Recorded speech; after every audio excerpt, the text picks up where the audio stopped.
مشاهدينا السلام عليكم ورحمة الله وبركاته، وأهلا بكم في هذه الحلقة. وردني سؤال ساذج، سؤال عبيط جدا من أحد الإخوة، وطلب مني أن أسجل فيديو للإجابة على هذا السؤال.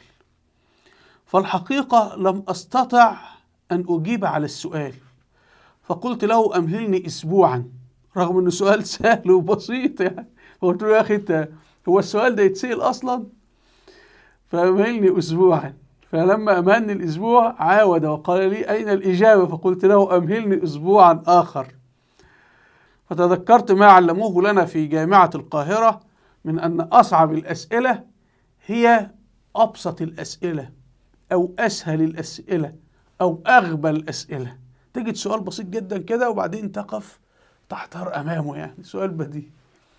فالسؤال هو: ما الأسباب التي تمنع الشعوب الإسلامية من الاتحاد؟ ما هي الأسباب التي تمنع الشعوب الإسلامية من الاتحاد؟ احنا كلنا مسلمين وبنعبد الله سبحانه وتعالى وكذا. ففي الواقع أنا أفكر منذ أسبوعين في هذا السؤال، ووجدت أن هناك أسباب تنبع من المسلمين، فيه عيوب داخل المسلمين أنفسهم بتمنعهم من الاتحاد، وفيه أعدائهم يمنعونهم من الاتحاد، وفيه عوامل إلهية فوق المسلمين أنفسهم. يعني عوامل هي سنن الله سبحانه وتعالى في الخلق، مثل إنه أي إنسان مهما يحافظ على صحته ويأكل طعام صحي ويتابع الأطباء إلى آخره، في النهاية سيمرض ويموت، يعني لا مفر. فلا بد يعني أن ينقسم المسلمين ويتقاتلوا مهما فعلوا لمنع ذلك. هذه سنة الله في خلقه يعني. وليس المسلمين، بل اليهود أيضا يتقاتلون، والنصارى يتقاتلون، والهندوس يتقاتلون، كل فئة فيما بينهم ومع أصحاب الأديان الأخرى أو أصحاب الأعراق الأخرى أو أصحاب الأيديولوجيات الأخرى.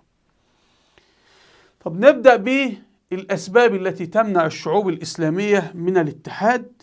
وكي نجيب على السؤال لابد أن نقول كيف جرى تقسيم العالم الإسلامي، أو كيف جرى تقسيم الشعوب الإسلامية. قبل 200 عام كانت الشعوب الإسلامية أمة واحدة، يعني المسلم في الفلبين يقول أنا من الأمة الإسلامية، والمسلم في السنغال يقول أنا من الأمة الإسلامية، رغم أن الفلبين والسنغال منقسمتين إلى دولتين، لكن لا يعرف نفسه على أنه سنغالي أو تركي أو مصري أو مغربي أو باكستاني أو هندي أو كذا. يعني كان فيه اتحاد ذهني ونفسي رغم وجود تقسيم جغرافي. فلذلك سنتناول أسباب التقسيم الشعوب الإسلامية، كيف جرى تقسيم الشعوب الإسلامية نفسيا، ويترتب على ذلك التقسيم المادي، وهو الذي يمنع اتحاد العالم الإسلامي الآن. أول سبب كيف بدأ تقسيم المسلمين، أولا بسبب الهزائم العسكرية الذي جرى في عهد الدولة العثمانية. إنه المسلمين اللي هم تمثلهم الدولة العثمانية هزموا على أيدي الروس مرارا وتكرارا، وهنا الدولة العثمانية استنجدت بالدول الأوروبية، بريطانيا وفرنسا إلى آخره، وخاصة في حرب القرم. فالدول الأوروبية اشترطت على الدولة العثمانية اللي تمثل المسلمين إنه تعيد تعريف الدولة، تعيد تعريف من نحن، الهوية.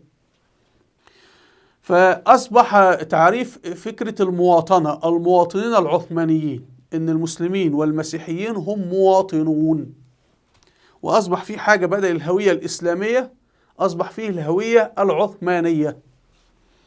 ركزوا، الدولة العثمانية أو الإسلام، يعني ليس الدولة العثمانية تحديدا، الإسلام يقسم الناس على أساس الدين، إن هذا مسلم وهؤلاء أهل كتاب. يعني هتجد فيه تقسيمات في الإسلام، لدينا 3 فئات: المسلمون وأهل الكتاب، وبعدين الجماعة اللي هم أصحاب الوثنيين أو المشركين. طيب المسلمون هؤلاء يتمتعون بالحقوق السياسية، يعني منهم الحاكم، منهم القضاة، منهم الجيش، منهم البرلمان أو مجلس الشورى أو أهل الحل والعقد حسب التسمية في كل وقت يعني. فلهم الحقوق السياسية والإدارة والحكم. وأما غير المسلمين اللي هم بقى المسيحيين أهل الكتاب، وهم المشركين دول الفئة الثانية ونحطهم مع بعض. فهؤلاء بيكون لهم ايه الحريات الأربع: الإقامة الدائمة والتنقل والتملك، وفي حرية رابعة والله نسيتها يعني. المهم هي أنا بسميها الحريات الأربع. طيب، وهؤلاء لهم شرائعهم وقوانينهم إلى آخره، لكن لا يحق لهم إن هم يتولوا الحكم، يكون منهم رئيس الدولة أو البرلمان أو الجيش أو الشرطة، الوظائف السيادية اللي هي وظائف الإدارة والحكم في الدولة. طيب، فالدول الأوروبية عابت على الإسلام، وهذا عملية التعييب تتم حتى اليوم، إنه الإسلام قسم الناس على أساس الدين. فلذلك ستجدون أنه يقول لك لا تجوز تقول أنا مسلم وهذا مسيحي وهذا يهودي وكذا، إن هذا عيب، إن احنا نقسم الناس على أساس الدين، هذا عيب. فالدول الأوروبية قالت للدولة العثمانية نحن سنساعدكم، لكن نفرض عليكم شروطنا، لا تقسموا سكان الدولة على أساس الدين. فكانت الدولة العثمانية تقسم السكان على أساس مسلمين وغير المسلمين. فالدول الأوروبية اعترضت وقالت هذا عيب، إنما إحنا هنلغي التقسيم على أساس الدين. طيب، ماذا سنفعل؟ قالوا إحنا هنقسم الناس أيضا، ولكن على أساس آخر، هو أساس القومية.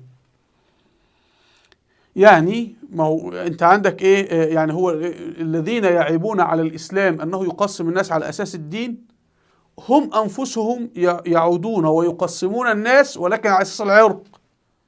فيقولون هذا عربي وهذا كردي وهذا بربر وهذا أكراد وهذا بشتون وهكذا. يعني هو معترض تقسيم الناس على أساس الدين، ولكن هو بيعود ويقسمهم على أساس العرق. وعندما تعترض على طب احنا كده عدنا التقسيم، ما الجديد؟ قال لك خلاص نقسم على أساس الجنسية، هذا مصري وهذا سوداني وهذا سعودي وهذا جزائري وهذا مغربي وهذا تركي وهذا باكستاني. فأنت حضرتك أنت مثلا سعودي، تذهب إلى تركيا، فتيجي الشرطة التركية توقفك في المطار وتقول لك، تجد أنت في المطارات كده المواطنين والأجانب خلي بالك، يعني هم استبدلوا، بدل ما يكتبوا المسلمين وهنا غير المسلمين أو أهل الكتاب أو أهل الذمة والكفار والمشركين، كان دي التقسيمات زمان. فهم شالوا لافتة مسلم وضعوا لافتة إيه المؤمن المواطنين، وشالوا اللافتة بتاع الذميين وحطوا الايه الاجانب. فاصبح ايه في تقسيم على اساس الجنسيه. وحتى من يذهب منكم الى دول الخليج هيجي يقول لك ايه سكان دول الخليج في المطارات، سكان دول الخليج وبعدين الاجانب الاخرين يعني. فهناك عمليه تقسيم، ودائما من يتم تصنيفه في دائره نحن بيتمتع بكل الحقوق، ومن يتم تصنيفه في دائرة الآخر بيتم حرمانه من الحقوق السياسية وممكن حقوق أخرى. يعني في الدولة العثمانية كان يحق للمسلم في مصر أنه يصبح قائدا للجيش أو رئيسا للحكومة في الدولة العثمانية، يذهب إلى اسطنبول ويصبح رئيس حكومة عادي جدا سهل. وعندنا في تونس خير الدين التونسي، فكان التقسيم على هذا الأساس. لماذا؟ لأنه مسلم، خلاص أنت مسلم معك الجنسية. لكن المسيحي الذي يعيش في اسطنبول لا يحق له أن يكون قائدا للجيش أو رئيسا للحكومة. طيب، لما هم عملوا بقى مسألة الجنسية أعادوا قالوا لا نقسم ولكن على أساس آخر، مسألة الجنسية. فأصبح المسيحي التركي من حقه أن يكون رئيسا لتركيا، لكن المسلم المصري لا يحق له أن يكون رئيسا لتركيا. يعني هتجد أنه في النهاية سواء أنت مقتنع بالإسلام أو مقتنع بالقومية أو مقتنع بفكرة الوطنية والدول القطرية، فستجد أنهم يقومون بعمليات التقسيم وبيجري وتعريف من نحن ومن الآخرين، والآخرين بيحرموا من الحقوق السياسية. يقول لك الأجنبي ليس من حقه أن ينتخب، ليس من حقه دخول البرلمان، ليس من حقه أن يكون وزيرا في الحكومة أو رئيسا للدولة إلى آخر ما هنالك. فبريطانيا والدول الأوروبية فرضت على الدولة العثمانية ما اسمه بالتنظيمات أو الإصلاحات. يعني الدول الأوروبية بترى هذا، فقالت لا احنا لن نقسم سكان الدولة العثمانية على أساس الدين، بل سنقسم على أساس القومية. طب قومية سكان الدولة العثمانية؟ قالوا القومية العثمانية، ولا توجد قومية عثمانية أصلا، لأنه العثمانية دي عائلة العثماني يعني. فلما يقولوا قومية تركية لأنه كده في عرب وفي أكراد وفي أرمن وفي ألبان وفي بلغار وفي يونانيين، فقالوا لا هنسموهم العثمانيون. فتلاقي واحد كردي يبقى عثماني، واحد يوناني عثماني، واحد أرميني عثماني، وهكذا. وكان رافع لواء هذا مدحت باشا اللي هو رئيس الوزراء أو الصدر الأعظم في عهد السلطان عبد العزيز اللي هو قبل السلطان عبد الحميد، وكان بيتحدث عن العثمانية، وفكر انه يضع هلال وصليب. يعني انت عارفين علم الدولة العثمانية هو علم تركيا، فكان اللي هو اللون الأحمر وفي داخله هلال أبيض، فهو كان عاوز يحط صليب داخل الهلال، ودي الهوية العثمانية.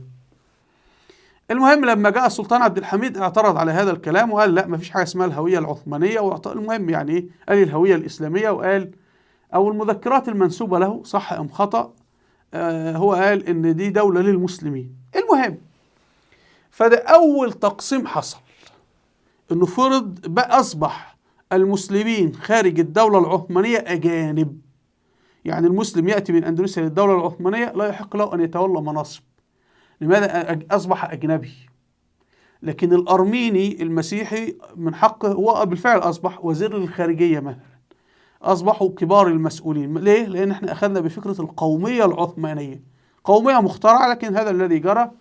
أصبح المسلم في المغرب ممنوع أنه لو جاء الدولة العثمانية يحمل يكون النتيجة أنه يعني يصبح يعامل معاملة الأجنبي. من قبل يعامل أنه من أهل البلد، الجنسية بتاعتك الإسلام. لكن رغم ذلك، رغم الإطار القانوني الذي اتخذ في الدولة العثمانية وفرض من أعلى بالدول الأوروبية، إلا أن المسلمين لم يقتنعوا بهذا، يعني لم يحدث أي اقتناع. فجاءت الحرب العالمية الأولى، وجاء الإنجليز والفرنسيين وقاموا بتقسيم الدولة العثمانية أو المسلمين إلى دويلات. بقى في سوريا والعراق وتركيا ومصر والسودان والجزائر والمغرب. بدأ التقسيم هذا. كان التقسيم ده ممكن يكون قائم في بعض المناطق ولكن غير معترف به.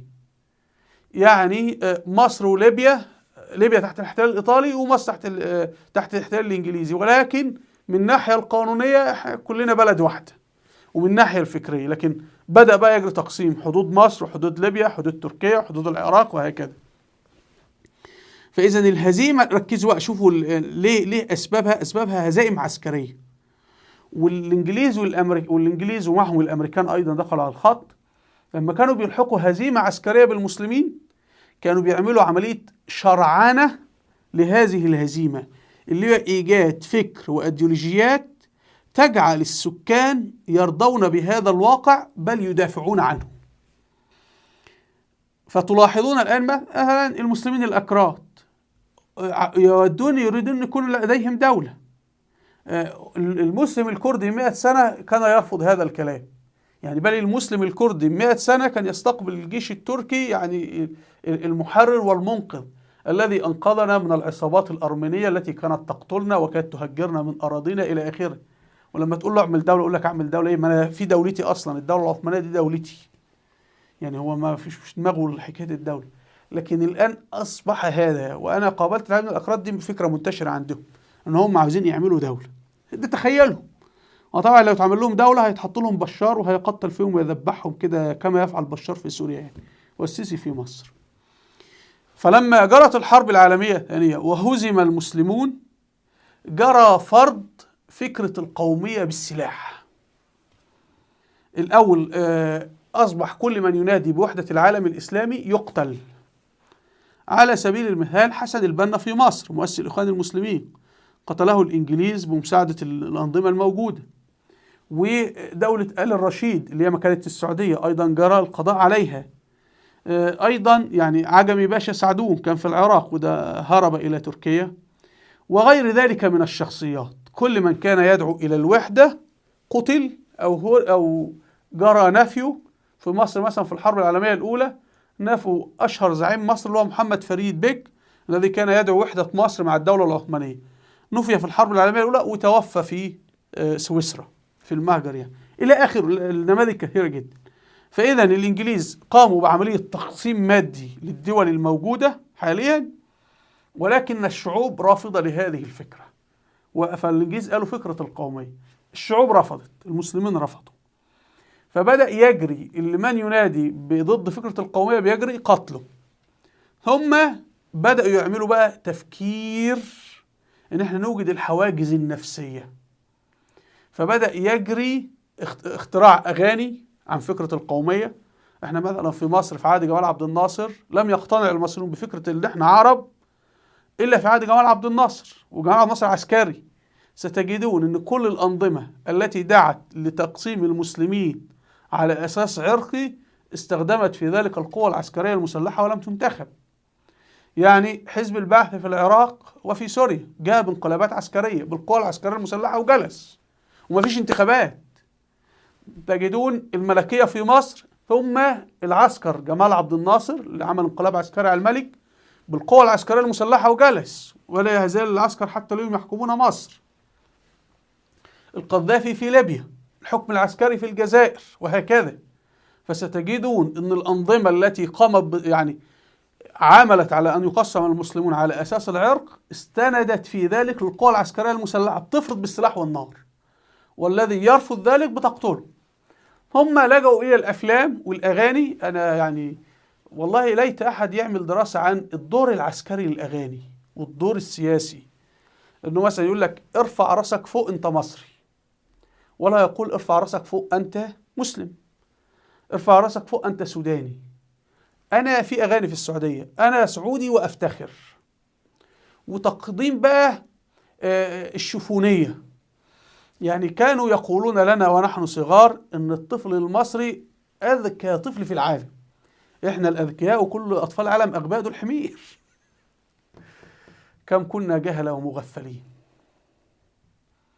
طب والطفل الأمريكي ده حمار، أمال الطفل الأمريكي يعني هو اللي اخترع الكمبيوتر واخترع الإنترنت وكل ذلك يعني، لكن هو غبي وإحنا اللي. طيب فالطفل المصري أذكى طفل في العالم، الجند المصري أقوى جندي في العالم، الجند المصري لا يهزم أبدا. احنا الجند المصري يهزم 1000 جندي أمريكي، امال احتلوا أرضنا ليه لما احنا أقوى منهم وأشجع منهم وكده. طبعا كلها تخاريف. فبدأوا يبنوا يقول لك أنت مين؟ احنا عاوزين نخليك مصري عربي، يبقى احنا يعمل أسطورة حول العرب. العرب أشجع ناس، العرب أكرم ناس، العرب أذكى ناس. عاوزين نقسم على أساس مصر والسودان وكده، فنقول المصري أذكى واحد، المصري أشجع واحد، المصري كده. طيب وبعد ذلك دي الأغاني مدح فكرة القوم، ثم جرى عملية بناء الجدران اللغوية. يعني إيه؟ قديما في الدولة العثمانية كانت لغة الإدارة اللغة التركية، ولغة العلم اللغة العربية. كانت الدنيا ماشية، يعني البلد كان فيها لغتين مش في مكانين في كل الدولة. إذا أي كتاب بيؤلف في العلم بيكتب باللغة العربية، الإدارة بتاع الحكم تركية، لغة تركية. لما جرى تقسيم الدولة العثمانية اتعمل إيه؟ هتلاحظون من تلك الفترة جرى تغيير الحروف التي تكتب بها اللغات. يعني هتجد مثلا الصومال أصبحت تكتب بحروف لاتينية، في أذربيجان تكتب بحروف لاتينية، في تركيا بحروف لاتينية، في ألبانيا بتكتب بحروف ألبانية لاتينية، البوسنة والهرسك. الآن في الجزائر والمغرب وتونس وليبيا يودون الكتابة بحروف اخترعوها كده من اللي قالوا حروف أمازيغية. فأندونيسيا ماليزيا دخل فيها هذا الموضوع، آسيا الوسطى كلها. ماذا كانت النتيجة؟ النتيجة أصبح في جدران لغوية بين الأمة الإسلامية. من 200 عام كان المسلم في الصومال يستطيع أنه يقرأ نفس النص الذي يقرأه المسلم التركي في اسطنبول، لأن هم كلهم بيكتبوا نص لغة واحدة أو حروف واحدة. لكن اليوم المسلم الصومال لو تحطه أمام نص تركي لا يستطيع قراءته، والمسلم التركي لا يستطيع أنه يقرأ النص اللي بيكتب في المغرب الآن بالحروف الأمازيغية.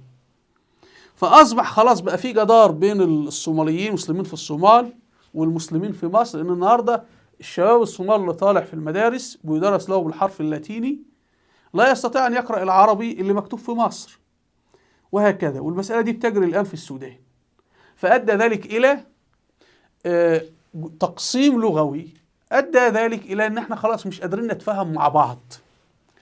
يعني اليوم إذا شخص عربي قابل واحد مسلم عربي قابل مسلم تركي، الاثنين مسلمين، إيه اللغة المشتركة بينهم؟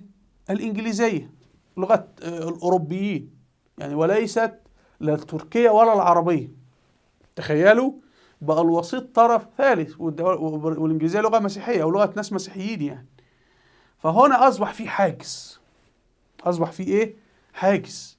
فأصبح ما يكتب باللغة التركية لا يقرأه العرب، وما يكتب باللغة العربية لا يقرأه الأتراك، وما يكتب باللغة الصومالية لا يعرفه المصريون، وهكذا، وما يكتب في آسيا الوسطى لا يعرفه. فكانت النتيجة أن المسلمين في البلد العربية أصبحوا جاهلين تماما بما يجري في تركيا، والمسلمين الأتراك جاهلين بما يجري في البلاد العربية، ما يعرفوش هو ده حصل ليه. أو يقول لك يا ليه البلاد العربية دي لماذا لا تثور البلاد العربية؟ والشعوب دي نائمة لحد إمتى؟ والشعوب مش نائمة ولا حاجة، لكن هذا الإيه؟ التقسيم اللغوي الذي جرى. أيضا جرى استخدام وقائع تاريخية مجتزأة للفتنة بين المسلمين، التقسيم النفسي. فمثلا قيل للمسلمين الأتراك أن العرب خانوكم، يعني هم يقولوا اكرهوا إخوانكم المسلمين العرب، فالأتراك يقولوا ليه نكرههم؟ إحنا مسلمين وهم مسلمين، إحنا إخوة وبلادنا واحدة وكده. يقولوا لا، دول وحشين، دول خانوكم وطعنوكم من الظهر في الحرب العالمية الأولى. هم نفس الذين كتبوا هذا في المناهج الدراسية في تركيا كتبوا هم أنفسهم. والله أنا كنت أستنتج، وبالأمس فوجئت إن الجهة واحدة هي اللي كاتبة الاثنين. يعني كنت أقول يعني من كتب هذا الكلام في الكتب المدرسية في تركيا هو نفسه من كتبها في الكتب المدرسية في البلاد العربية. وجاءوا العرب وقالوا لهم اكرهوا المسلمين الأتراك لأن هؤلاء سرقوكم واحتلوكم واستعمروكم، إلى آخر الرواية الموجودة في الكتب المدرسية العربية. فهنا أنت بتعمل إيه؟ تقسيم نفسي، تقسيم، شوف بقى اللي جرى، تقسيم جغرافي بالقوى العسكرية، وعملنا حرس حدود وأسلاك شائكة بالجيوش المسائل العسكرية. ثم حدث تقسيم لغوي، نحن نقطع اللسان نخلي فيه فوارق. ثم تقسيم نفسي، إن هذا عدوك، يقول لك المسلم التركي عدوك لأنه سرقك، ويأتي المسلم التركي يقول له العربي هذا عدوك لأنه خانك. وجاءوا للمسلمين في السودان وقال لهم أنتم أفارقة ولستم عرب. طيب هتفرق إيه؟ يعني أنا حالا أعتقد أني عربي، عملت تحليل دي إن إيه؟ اتضح إن أنا أفريقي، فمش هزيد عين يعني، ومش هشوف من ورا يعني، هبقى إنسان كما أنا. فقالوا لا، هنا أن العرب اللي هم يمثلون الإسلام دول احتلوكم وسرقوكم أيها الأفارقة، وهم بيض وأنتم سود، علما أن العرب أصلا سود، يعني العرب بشرتهم تميل للسواد يعني. المهم طيب، وانظر لليمنيين يعني. طيب فحتى اليمنيين فوجئت انه برضه شغالين عندهم، هنعمل حلقة عن هذا الموضوع يعني. فبدأوا يزرعوا الفتنة لدرجة فيه قتال حاليا في السودان، في مالي، في تشاد، في النيجر، ضد كل ما هو عربي. لماذا؟ لأنه يمثل الإسلام، أن هؤلاء سرقوكم والتجار العرب يسرقونكم إلى آخره، وبيجري قتلهم إلى آخره. فجرى تقسيم نفسي. هم أيضا جرى تقسيم إعلامي، أن أصبحت وسائل الإعلام بتخرج باللهجات المحلية. لما تنظر إلى مثلا القنوات العربية هتجدها بتنقل ما يجري في أمريكا، لكن لا تنقل ما يجري في الصومال. حضرتك تعرف إن في انتخابات في أمريكا، ولكن لا نعرف إنه تجرى انتخابات الآن في الصومال، وهكذا. هتجد إنه بتنقل لك ما يجري في دول أوروبا وأمريكا، ولا تنقل لك ما يجري في ليبيا أو في الجزائر أو في المغرب أو في الصومال أو في السودان إلى آخره. هل منكم أحد يعرف الآن ماذا يجري في الصومال؟ لا. حد منكم يعرف الآن ماذا يجري في مالي؟ لا. وهكذا. فجرى عملية التقسيم الإعلامي. أيضا جرى استخدام علم الآثار في تقسيم المسلمين، بحيث جرى اختراع قوميات أو أعراق. يعني مثلا المصريين أصلهم عرب، لكن هم يقولون لنا الآن أنتم لستم عرب، أنتم فراعنة، والدليل هنحفر الأرض ونطلع حاجات. مثلا في شمال إفريقيا المسلمين البربر في شمال إفريقيا أصولهم عربية، والخط اللي هم بيعملوه أمازيغي هذا هو خط عربي أصلا، وده موضوع ممكن نخصص له حلقات بإذن الله إن شاء الله. ولكن رغم ذلك قالوا لا، هذا خط مختلف عن الخط العربي. يعني جرى استخدام الآثار في تزييف التاريخ وتزوير التاريخ. يعني هم يزوروا التاريخ، يقول لك مصر ليست عربية. طب دليلك؟ يقول والله اهو موجود الآثار، وانت اصلا ما تعرفش هو الكلام اللي بيقولوا الآثار خطأ ام صح، وكلامهم خطأ.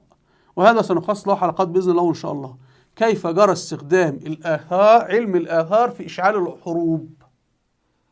يعني في حروب بتنشأ في العالم الآن بين المسلمين بعضهم البعض سببها علم الآثار. هو يبدو أنه علم، هو علم طبعا، ولكن بيجري تزييف العلم.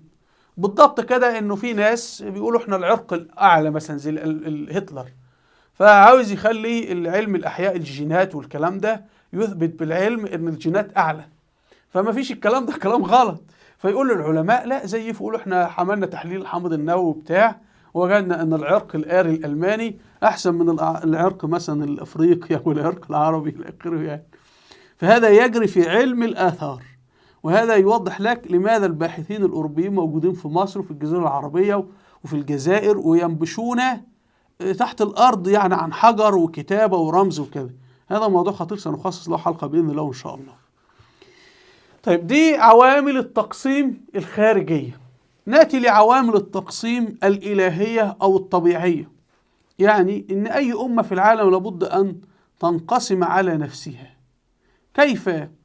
يعني مثلا الدولة العثمانية في أقصى قوتها لما كانت بتحكم من فيينا حتى الصومال قسمت وانهارت. السبب ماذا؟ خطوط المواصلات، إن طالت خطوط المواصلات أكثر من اللازم، ففي وقت ما بتصبح الدولة غير قادرة على إدارة كل هذا الهيكل الضخم. يعني حضرتك لما بتكون راكب دراجة بخارية موتوسيكل تسير بسرعة. طب لما تكون بقى راكب عربية ثقيلة عريضة جدا، كل ما تتضخم العربة كل ما تسير ببطء. فهكذا الدولة. فأنت لما تكون مثلا الدولة العثمانية بتمتد من الصومال إلى فيينا إلى كذا، خطوط المواصلات بتضعف. كي السلطان العثماني يرسل جيش من اسطنبول إلى الصومال في ذلك الوقت يستغرق وقتا طويلا، كي يرسل جيشا للهند يستغرق وقتا طويلا، فبتبدأ تضعف خطوط المواصلات. عامل ما هو بقى شوف، يعني انت جسم الإنسان ايه؟ القلب بيضخ الدم، والأعصاب بتنقل الإشارات من المخ إلى الأطراف. لو جسم الإنسان أكبر من هذا لابد القلب يبقى أكبر والمخ أو القدرة على الضغط. فهكذا الدولة. الأمر الآخر هو تضارب المصالح، إن البشر عندهم طمع، الإنسان في طبعه الطمع أو كثير يعني، فبيريد أنه يستحوذ على ما في غيره، فبتكون نتيجة بيبقى في صراع على السلطة. إن واحد يريد أن يكون زعيما على يعني يكون حاكم ويبدأ ينازع الحكم، فتبدأ الانقسام على أساس هذا. الموارد، الصراعات، البترول، الثروات إلى آخر ما هنالك، الفتن، يعني مسائل كثيرة. دي عوامل عن أي دولة مثل أي أسرة. أي أسرة الأب بيتخانق مع ابنه أو بيتشاجر مع أخيه أو بيتشاجر مع زوجته، وارد بيحدث يعني ما يخلو بيت من شجار بين أبناء الأسرة. ولكن الشجار بقى بيصل إلى القتل، إلى أنه يكون مجرد عتاب بالكلام أو كذا حسب الظروف يعني. دي العوامل الايه الخارجيه. وفي عوامل من الايه المسلمين انفسهم، وهو انه العالم الاسلامي لما فتح بلاد غير اسلاميه مثل العراق وفارس كان فيها فلسفات قديمه واديان قديمه.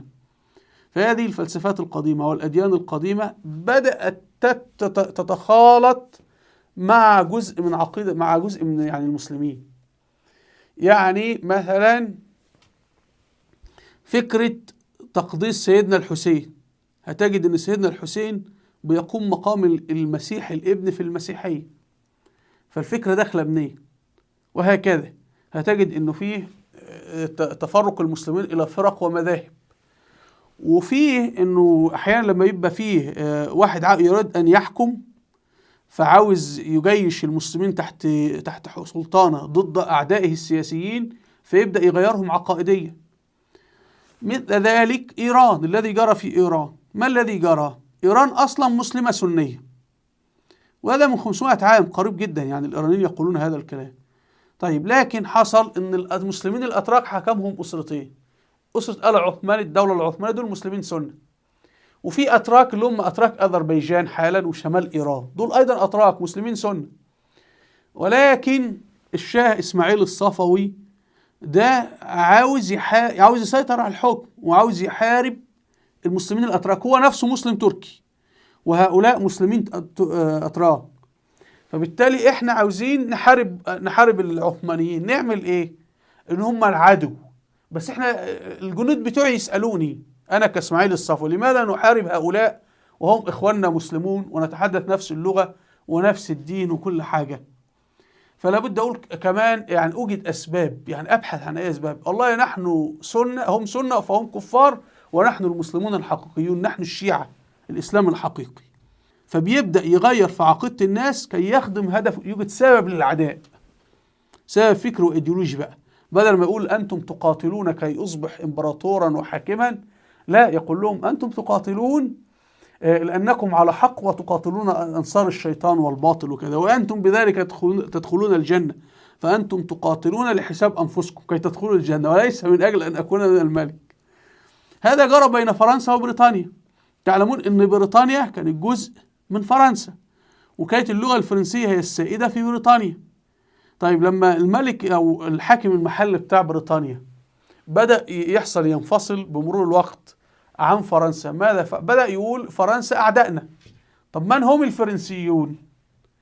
فبدأ يحيي اللهجات المحلية اللي هي البريطانية، يحيي اللغة الإنجليزية اللي هي لهجات قديمة يعني. وأصبح نحن بنتحدث الإنجليزية وهم بيتحدثوا الفرنسية، فاللي يتحدث الفرنسية عدو ويتحدث الإنجليزية ده الأصدقاء. وجرى من هنا اختراع بقى القومية البريطانية والقومية الفرنسية وهكذا. وهذا يجري الآن في شمال إفريقيا، في الجزائر، المغرب وتونس. هذا ما تيسر لي في الإجابة على هذا السؤال. إذا أردنا توحيد المسلمين لابد أن نسير بصورة عكسية، يعني لابد أن احنا ننتصر عسكريا، ولابد أن احنا نغير مفاهيمنا. هم عملوا إيه؟ عملوا أول حاجة انتصار عسكري، وبعد الانتصار العسكري كي يقسمون عملوا انتصار عسكري، وبعدين تقسيم جغرافي، وبعدين تقسيم البشر على أساس العرق أو الدولة بدل من أساس الدين، وبعدين تقسيم لغوي، تقسيم نفسي، تقسيم تاريخي، تقسيم على أساس الآثار، علم الآثار إلى آخره. فأنت لابد بقى هتوحد المسلمين تعمل العكس، تبقى تنتصر عسكريا، تزيل الحدود، تعيد توحيد أساليب الكتابة باللغة، وتعيد بقى التوحيد النفسي، إنه لا، المسلمين الأتراك ساعدوا المسلمين العرب، والمسلمين الأتراك أنقذوا المسلمين الأكراد، والمسلمين العرب ساعدوا المسلمين الأتراك في حرب البلقان بعد ما قلع السلطان عبد الحميد. يعني لابد تعيد الإيه؟ التقسيم النفسي، تعيد وحدة، تعمل وحدة نفسية، وحدة جغرافية، وحدة عسكرية، وحدة لغوية، على الأقل في مجال اللغة الرسمية. إنه صعب، إن مستحيل إن البشر يتوحدوا لغويا، لكن يبقى لغة واحدة، يعني لغة الإدارة نفسها أو لغة الدولة، كما كان يجري في الدولة العثمانية. كان في لغات كثيرة، لكن لغة العلم العربية، لغة الإدارة اللغة التركية. وأيضا علم الآثار، يمكن لو احنا درسنا علم الآثار بشكل صحيح هيتضح أن البشر جميعا أبناء آدم عليه السلام، وأن الشعوب كلها كان أصلها واحد وكذا. وأنا أقرأ الآن في هذا الموضوع، وفي أخ بيساعدني في هذا الموضوع بإذن الله، إن شاء الله نتناول بعض هذه الأمور بإذن الله إن شاء الله. أرجو مشاهدينا أن تكون الصورة قد وضحت، وأرجو منكم الشكر القناة بالضغط على هذا الزر. رابط صفحاتي على الفيسبوك وتويتر أسفل الفيديو. هنا قائمة الفيديوهات الوثائقية والتاريخية، أرجو أن تشاهدوها لأئمتي في مجال التاريخ. هنا كتاب البربر عرب عاربة، البربر في شمال أفريقيا، ومؤلفه الدكتور عثمان سعدي، وهو من البربر، وبيتحدث بأسلوب علمي كيف أن البربر أصلهم من العرب. أنا أعتقد أنه ليس البربر بس من أصلهم من العرب، بل الإنجليز والصينيين والهنود، ما هو كلنا أبناء آدم عليه السلام. فالسؤال، أين نزل آدم عليه السلام؟ وأين كان أولاد آدم عليه السلام؟ ده اعتقادي لا أحمل عليه أحدا، وهذا ممكن نناقشه في حلقات أخرى. وإلى اللقاء، والسلام عليكم ورحمة الله وبركاته.